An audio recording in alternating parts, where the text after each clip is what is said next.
The town of Hollow Creek was the kind of place people drove through but never visited.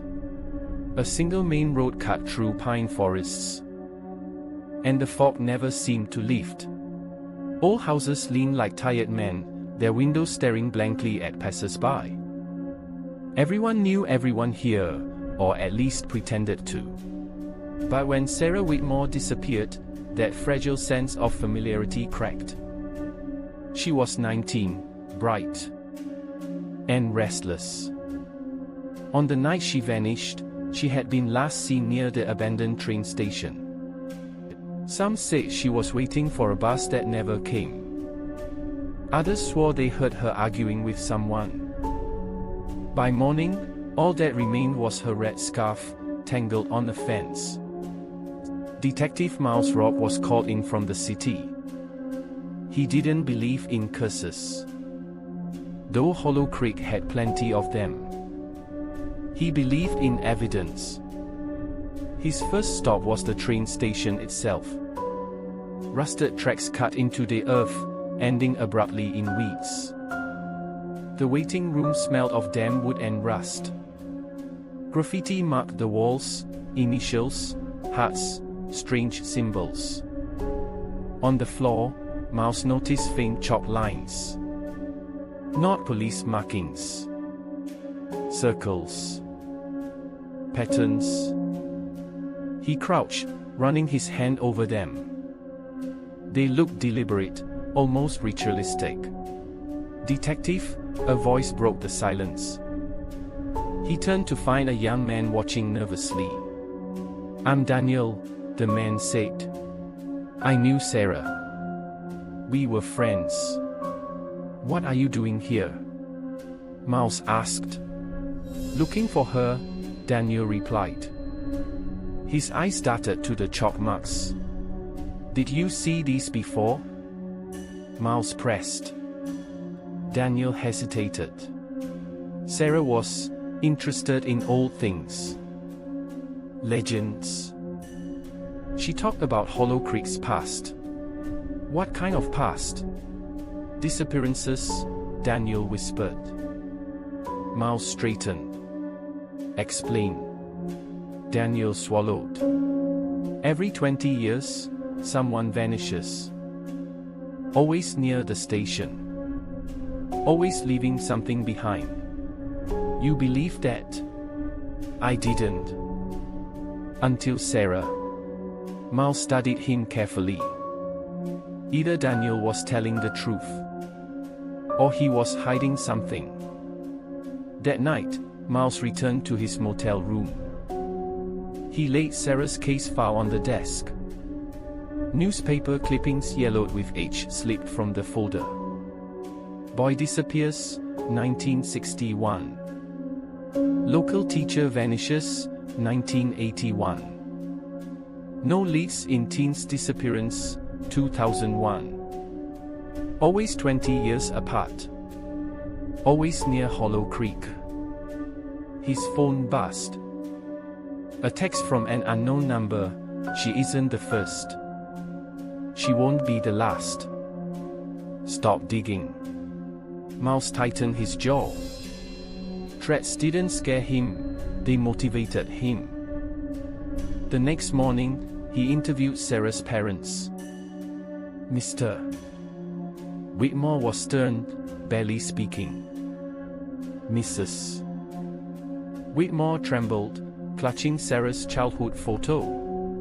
"She wanted to leave this town, Mrs. Whitmore whispered. But she was drawn to it. Drawn to things she couldn't explain." Miles asked about Sarah's room. Upstairs, he found books scattered across her desk. Folklore. Local legends. One book was open, its margins filled with Sarah's notes. The title read, "The Hollow Creek Rituals." Miles skimmed the pages. Stories of offerings, circles, and shadows that took what was given. At the bottom, Sarah had scribbled, "What if it's true? What if I'm next?" Miles's chest tightened. Either Sarah had been terrified, or preparing. He returned to the station at dusk. The fog curled thicker, swallowing the tracks. As he entered, his flashlight flickered. A sound echoed, like a distant hum. He followed it to the back room. There, he found a wooden box, half buried in dust. Inside were folded papers. Letters. Each one addressed to someone who had disappeared. His breath caught. One letter was signed, Sarah Whitmore. But it was dated 2 weeks before she vanished. The words chilled him. If you're reading this, then I've joined you. They don't let us choose. They only let us trade. A floorboard creaked. Miles turned sharply. Daniel stood there, pale, shaking. You shouldn't have found that, Daniel whispered. Why? Miles demanded. Because now they'll come for you, too. Who are they? Daniel's lips trembled. The ones who take us. The ones the town pretends don't exist. And you knew Sarah was in danger. Daniel's silence was answer enough. Rage flared in Miles. What did you do? Daniel broke down. She thought if she offered herself, they'd stop. She thought it would save us all. Miles stepped closer. And you let her. I tried to stop her. Daniel cried. But once she marked the circle, it was too late. Circle? Daniel pointed to the chalk marks. It's a door. And she opened it. Suddenly, the hum returned. Louder. The floor shook. The air grew icy. Miles raised his gun. Though he knew it was useless. Shadows spilled from the chalk circle. They writhed like smoke, whispering. Daniel fell to his knees. They're here. Miles pulled him up. We're getting out. But the shadows blocked the doorway. A voice whispered, trade. Miles's heart pounded. Trade what? The shadows shifted. They revealed Sarah, standing inside the circle. Pale. Still. Eyes hollow. Sarah! Miles shouted. But she didn't answer.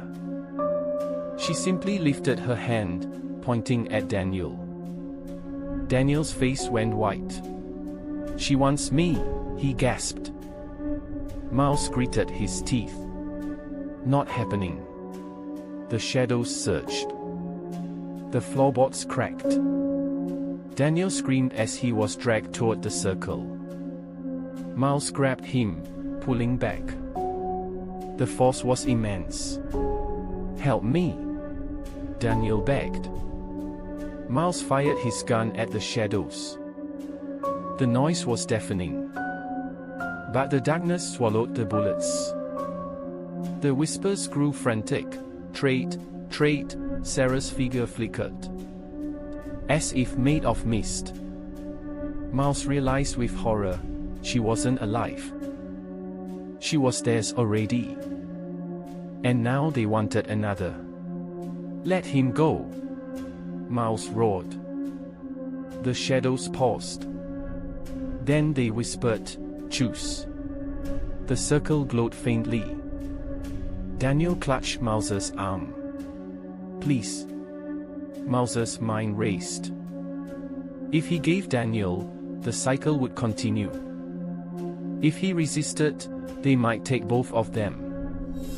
He thought of Sarah's note, they only let us trade. His stomach turned. No deal, Miles spat. He dragged Daniel with all his strength, leaping through a broken window. Glass shattered. They landed hard on the wet ground outside. Behind them, the station shook violently. The circle's glow pulsed, then dimmed. The whispers faded into the night. Silence returned. Daniel lay trembling. "You shouldn't have done that," he whispered. "Why?" Miles demanded. "Because they'll come again. They always do. And next time, they'll take more." Miles stared at the ruined station. His gut told him Daniel was right. The cycle wasn't broken, just delayed. Back at the motel, Miles couldn't sleep. He spread the letters across the bed. Each one spoke of fear, choices, and traits. And each ended with the same line, "It never ends." The clock read 3 a.m. Rain battered the window. His phone buzzed again. A new message: "You've delayed us, detective. But the town will pay." Miles gripped the phone tightly. He knew then that Hollow Creek wasn't cursed, it was bound. Bound to something ancient. And now he was bound too. The next morning, the town buzzed with unease. Whispers spread that the station had collapsed in the night. Miles walked the streets, noticing how people avoided his eyes. They knew more than they admitted. An old man approached him. "You can't stop it, son," the man rasped. "It's bigger than you. Bigger than all of us." "Then why stay?" Miles asked. The old man's eyes were hollow. "Because if we leave, it follows." That evening, Daniel vanished. No one saw him leave. No one heard a struggle. Only his shoes were found by the riverbank. Miles felt sick. He had saved him once. But the shadows had claimed him anyway. He opened his notebook, writing, "They don't stop. They only wait." As he closed it, a draft swept through the room. His lamp flickered. On the mirror above the sink, words appeared in fog. "Next, Detective Rock." His heart pounded. He wiped the glass. But the words remained. He sat heavily on the bed. There was no running. Hollow Creek wouldn't let him go. Still, he wasn't ready to surrender. He pulled Sarah's book on the Hollow Creek rituals from his bag. Somewhere in its pages, there had to be an answer. Not just to stop the shadows, but to end the cycle forever. The first page he opened read, "To break the trade, one must give willingly what cannot be replaced." Miles closed his eyes. He already knew what that meant. A life. His life. And yet, perhaps that was the only way. Outside, the fog pressed against the glass like a living thing. The clock ticked toward midnight again. Miles loaded his gun. Though he doubted it mattered. He tucked the book under his arm. And he walked back toward the station's ruins. The earth was damp, the air heavy. The circle glowed faintly beneath the rubble. He stood at its edge.